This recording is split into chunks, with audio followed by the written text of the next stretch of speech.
Today I'll be showing everyone the core workouts that I've sent out for the week.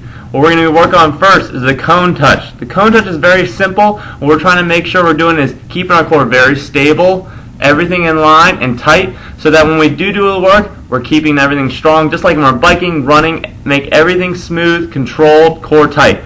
So first what we're going to do is, you can grab something as simple as a water bottle. You're going to put it out in front of you.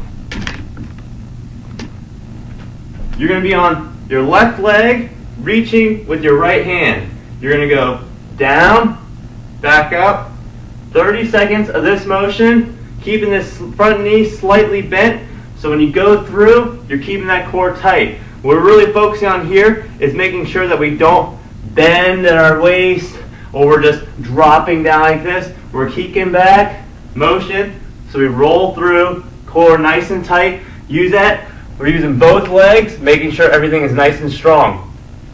The next thing we're showing is we're going to be showing our planks. The planks we want to do are going to be elbow underneath your shoulder, keeping that core strong base, so that when you do the work, it's just like being in our arrow bar position.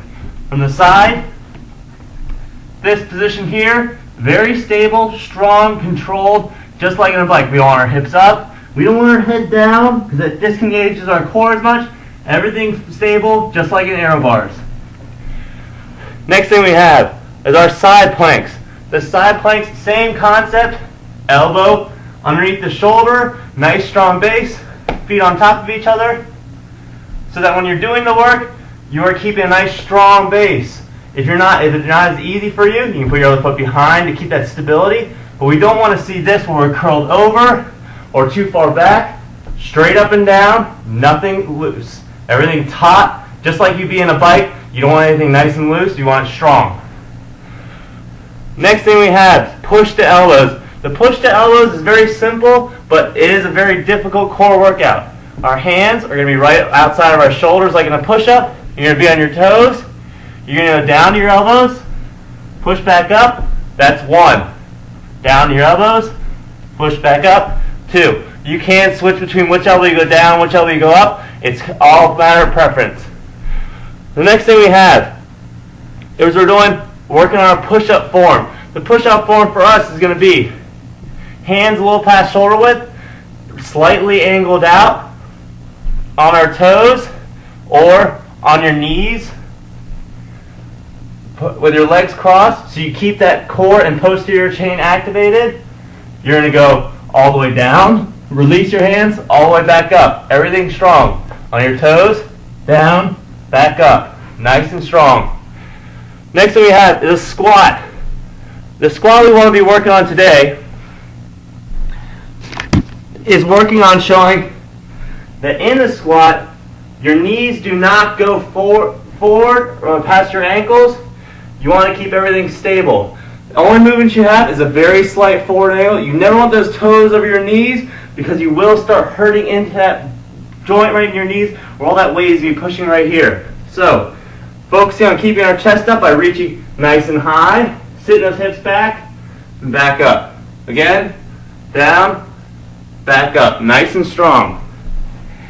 After that, we have our single leg sits. These are difficult. I want everyone to make sure you're taking your time when you're doing it. You can do it anywhere on the side of a couch.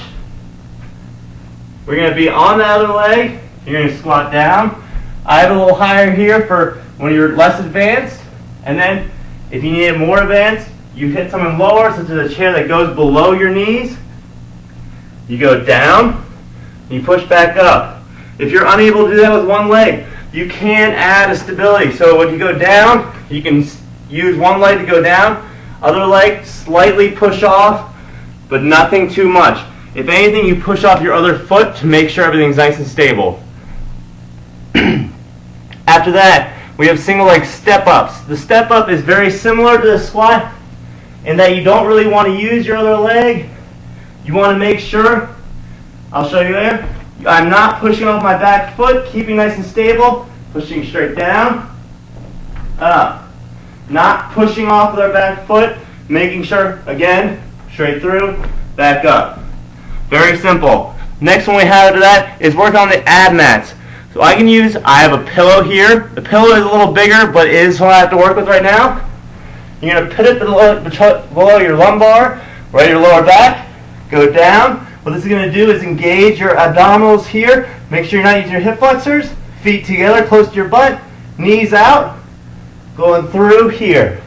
This is a motion that will be working on muscles that you have not worked very much, but I want everyone to take nice and controlled, stable, slow. I don't want to see anyone wrenching up sideways. We're just in our core. It's straight back, straight through. You can use those hands for momentum to make it easier. See, if anything else, the last one is our leg lift.